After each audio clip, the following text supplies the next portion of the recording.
Hello and welcome. I am the Suit&Tie Dip&ChewGuy, and this is Election Eve message. This is my Election Eve message. Now, a lot of you are probably thinking that you already know what I'm about to say. And to be honest, you can't, because I don't even know exactly what I'm about to say. This is not scripted, as is the usual here. So, I'm going to break this down in two parts. I'm going to break it down for people that are planning on support, or not planning one, but support the president, and then people that are supporting or thinking about supporting the opposing ticket, Biden-Harris. So let's take care of the Trump supporters first. Before I get into this, let me just say this is not a partisan view of things, okay? I am not a party person. I am not a party cheerleader. More about that when I get to the Biden supporters.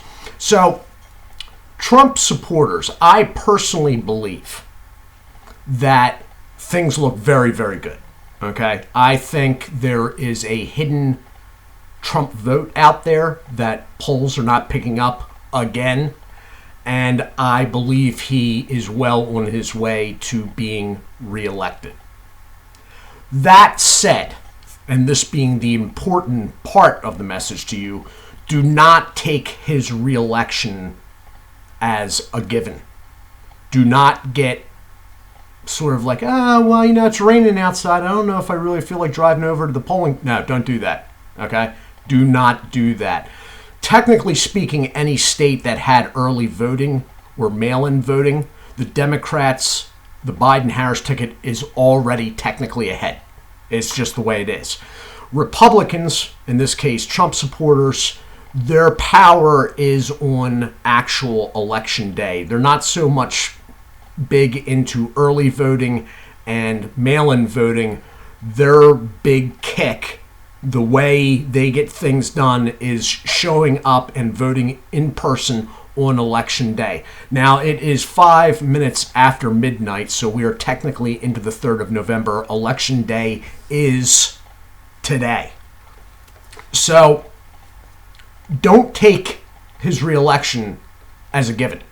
Don't get into your head that is how it's going to play out. Okay? Don't make excuses. Oh, well, he's doing really well, and Suit&Tie and Dip&ChewGuy said, no, I did not say that. I said, don't take anything for granted on this. Get to your designated polling place and vote. If you know anybody else that supports him but may not be going to vote in person, take them with you. Now, for people that have questions about what you need to go vote, it varies state to state. In my case, in southeastern Pennsylvania, I have to bring some form of ID, okay? Now, this could be photo ID or non-photo ID. Non-photo ID, usually, if that is an option in your state, usually entails something with your address on it. Their big push with ID is to make sure that you're at the right polling place, okay? I think that's a little backwards. They should be making sure that it's you, but they do in, let's say, Pennsylvania, where I am, accept non-photo ID, and that could be in the form of my water bill, or my electric bill, or my internet bill, okay? Obviously, if you are a driver, a photo license is the safer bet in my mind. I do not drive. I do have a state ID. I just realized earlier tonight that it was expired, which is why I went on an internet search and found out the information that I just gave you. So, get to your polling place and vote. That is my message to Republicans and Trump supporters. Do it. Vote. Now, moving on to people that support or are thinking of supporting the Biden-Harris ticket. I said at the beginning of the video that I am not some partisan hack. I am not some party cheerleader. Okay? And I said that for a reason, and I mean it. And things are falling. I say that because I am not a Republican. I am an independent. Okay? Now, there are reasons why I am registered as an independent. I am extremely conservative. Don't get it confused. I am extremely conservative. One of the biggest reasons why I am an independent is because until the party started pulling in line behind Donald Trump, last person in the world I thought would pull the Republican Party in the right direction, but he has, as it's turned out. 9 times out of 10, the Republican Party is not conservative enough for me. Okay? The only party that would be approaching it is a national party, but a minor party that really a vote for would just be a protest vote. And that would be the Constitutional Party, or the Constitution Party. So, I am an independent. Now, for Democrat, number 2 now, technically speaking, Democrats. I do not have an issue with rank and file Democrats. I'm not saying I agree with them. They have a different view of how government should be, and I disagree with that view. But in general, I do not have a problem with non-radical, extra left, extra progressive Democrats. Part of the reason is because in this American democratic system, which America technically is not a democracy, that's one man, one vote. And you do not want that. If you want that, move to Zimbabwe or Mozambique or Angola and send me a postcard in a year if you can find one and let me know how that's working out for you. The United States is a constitutional republic. So that is the reason why there is no one man, one vote. And the reason for not having one man, one vote is because they wanted to put in place the Electoral College. The Electoral College evens things out in between population centers and rural areas. Because really, if we didn't have that Electoral College, basically the next president of the United States would be decided by people voting in New York City and the Northeast Corridor and Los Angeles to Seattle, the West Coast. Everybody in the middle, you're not that important. So, moving on past that. I believe in the American democratic system, the best thing to have is a two-party system, okay? Something that wouldn't be that would be a dominant party system or a one-party system, okay? Two-party system. So, although I don't agree with Democrats, I give leeway to ones that are fairly of sound mind because I believe there needs to be an opposing party. I believe the system works better when there are at least two opposing parties. If there had a third one popped up, that would not, in my mind, be a big issue either. So, don't get the idea that I am telling you this because I'm trying to sway you over to vote for Donald Trump. I'm not even going to ask you that because that is probably a pointless venture on my part. So I'm going to save my breath on that one. What I am going to say to you, though, is that I have studied political science for about 26 years. A little bit in high school as well. 27 if you wanted to push it, 28 at the very, very most. But 26 years I have studied, and I've studied all forms of governance. I've studied monarchies, I've studied dictatorships, I've even studied stuff like communism, okay? And I've studied a lot of democratic models, whether it be, constitutional model we have here in the United States, or a parliamentary model like in Britain, European models. I've taken a look at them all, and from taking a look at them through time, I have seen a lot of elections. I've seen a lot of elections in this country, but all told, when you take the whole world in, or let's just cut it down to the Western Hemisphere, I've seen a lot of elections.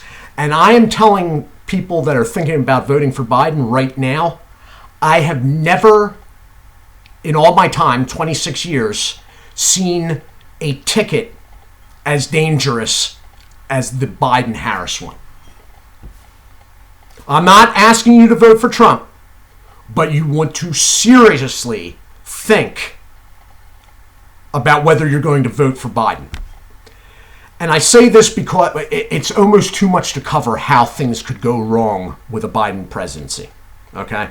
Number one, you should always vote in your own self-interest. Okay? So people that are thinking about voting for Biden, you're basically voting for your taxes going up. A lot. Possibly a lot. It could play out a different way. And that's another danger of that ticket. You're not quite sure, and there's no way to tell exactly how it will play out. Okay? But pretty much, you're going to have less money in your wallet. Just take that as a given. Okay? Because you may be looking at it like, yeah, well, we're going to stick it to Trump and all his people. Yeah, but the policies that come about because of that sticking, yeah, they're not just for Trump's people. They're for everybody, including you. And I can guarantee you right now, your taxes are going to go up. Possibly up. And very maybe up. That's a lot of ups. So vote in your self-interest. Okay, if you liked your taxes coming down a little bit, if you liked having more pay left in your check, then you probably don't want to vote for Biden-Harris. But the dangers are many times over beyond just that. The Biden-Harris ticket, and the dangers here is the unknowns. Now, I am not going to go off like Sean Hannity and tell you of all the apocalyptic things that are going to happen if he wins the presidency. None of that's proven. And that's the other danger of his ticket, because you can't even tell what's coming. But a vote for him is a vote for the possibility of all those really, really bad things. And what am I talking about? I am talking about a party that is moving steadily farther and farther left. Look, if you're a Democrat, you're already left. You're left in the spectrum. Okay, I don't agree with it. Whatever, though. I'm right, you're left. Two parties, bounces out. They're going to another place. A place that is throw a rock in that direction and you haven't hit it. Okay? Well, actually, yeah, that is your left. Yes, it is. See? Middle of the night, I still got it. Boom!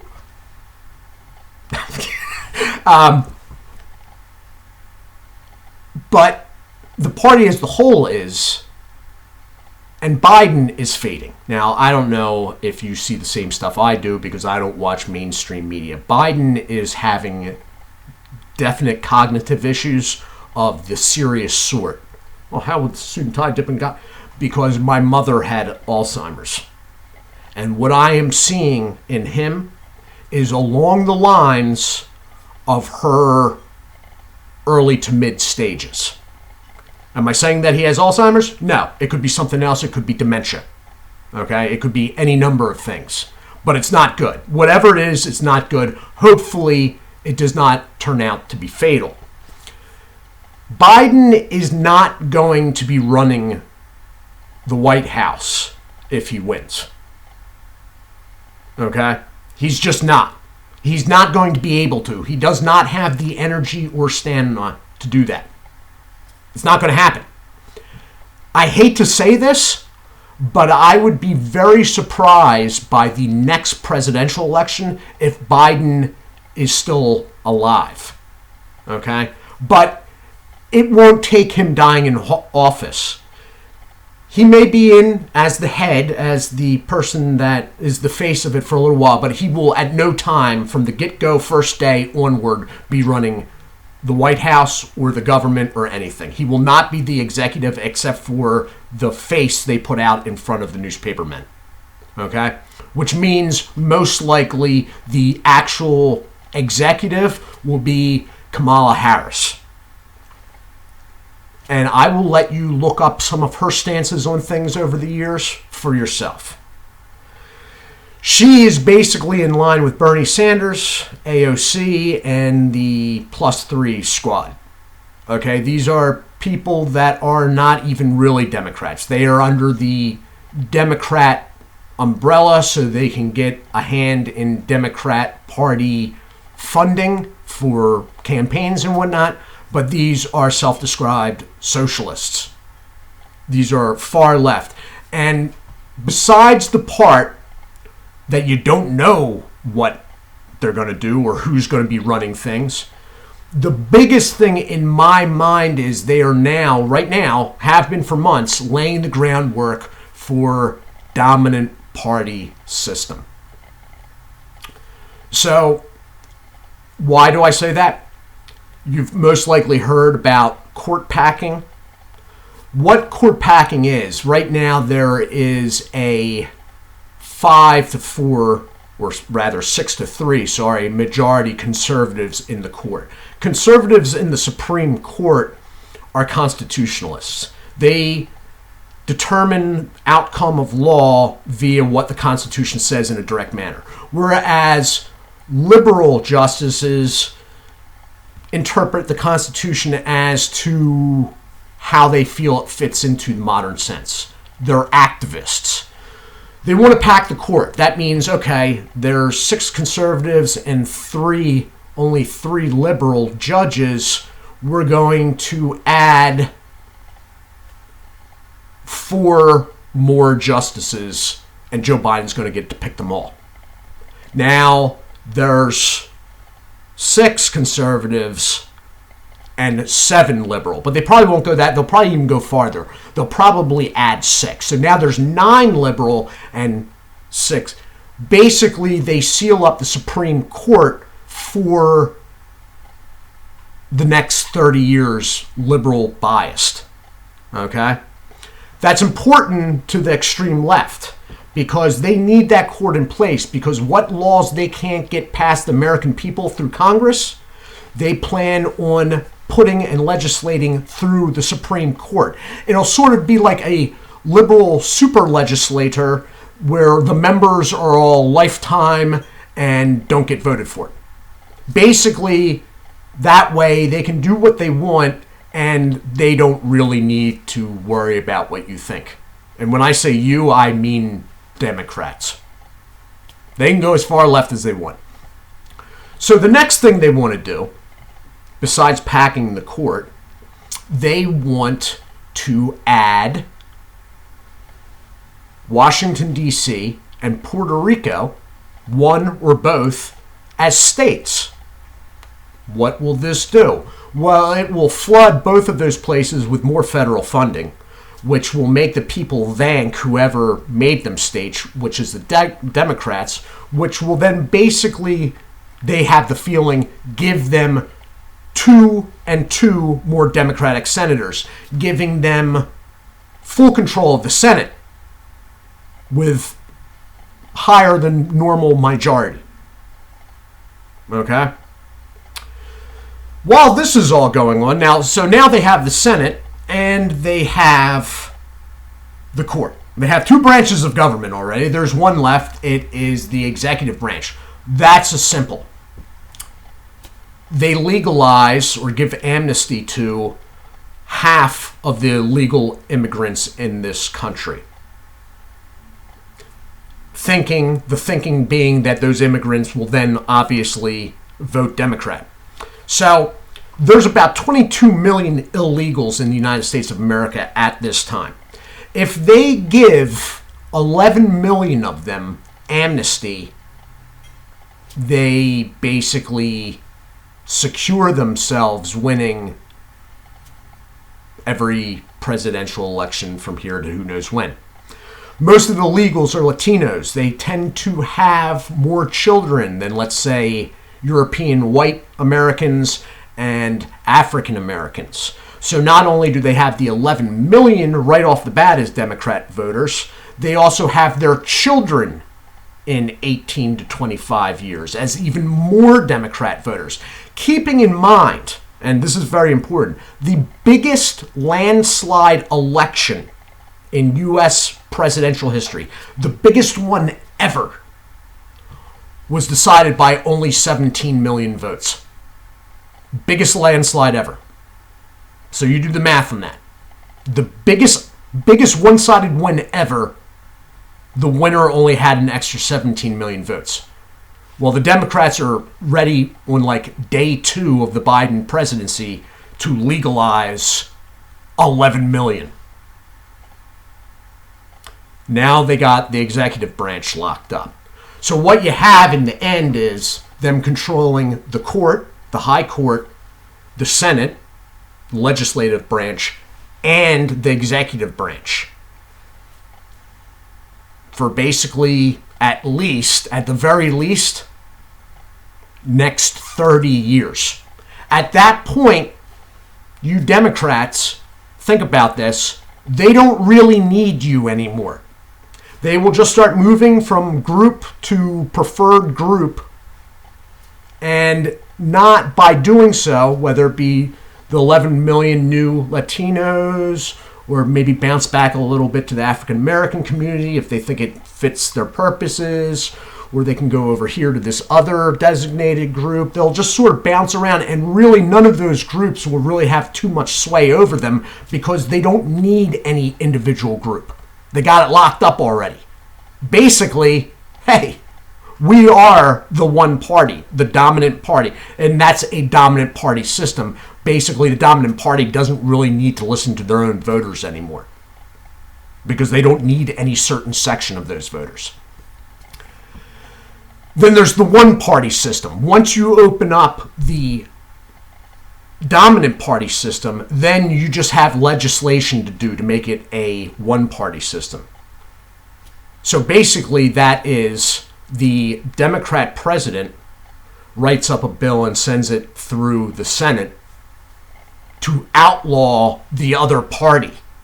And if anybody tries to fight it, the liberal court takes over and pushes it the rest of the way through. Now you're a one-party system, and by that point, you're maybe a breath away from dictatorship. And let me tell you right now, no matter how left you think you are, there is a very bad track record for left-leaning dictatorships. Okay?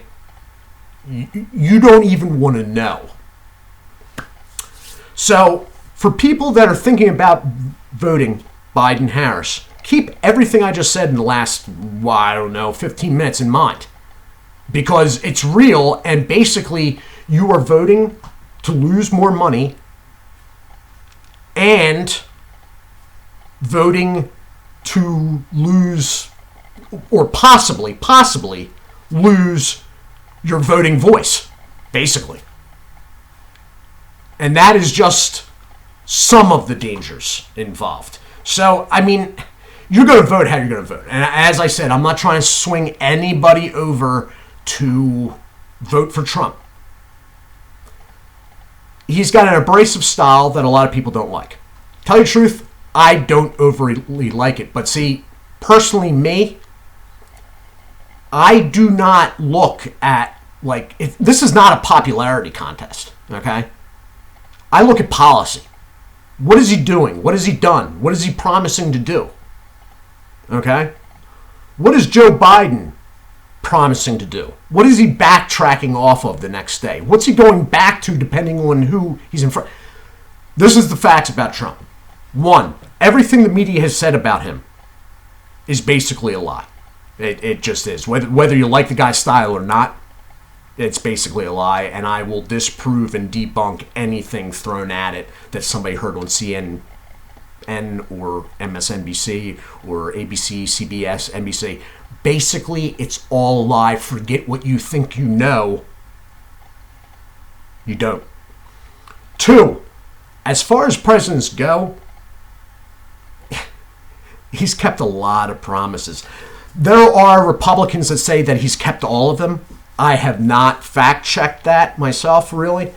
I do know, though, he has kept a ridiculous amount considering the usual track records for politicians of either party. He has, in fact, if you think of all the nonsense that he's been put through over the last 3.5 years, it's sort of amazing when you look at his list of accomplishments, and there are lists online. It's sort of amazing he's been able to even get done what he's been able to get done. Anyway, I'm going to go now because I've been going on for 25 minutes. I had originally intended to do the wrap-up video for the public service announcements tonight, but I decided that this was more important, 1, and 2, that I was not fully prepared for the other one. There will be a final PSA video, I believe it's number 12, and it will be in closing. Get out and vote tomorrow. As far as who you vote for, I think everybody should get out and vote tomorrow. I will be. I do hope you all are well. Do take care of yourselves, and God bless.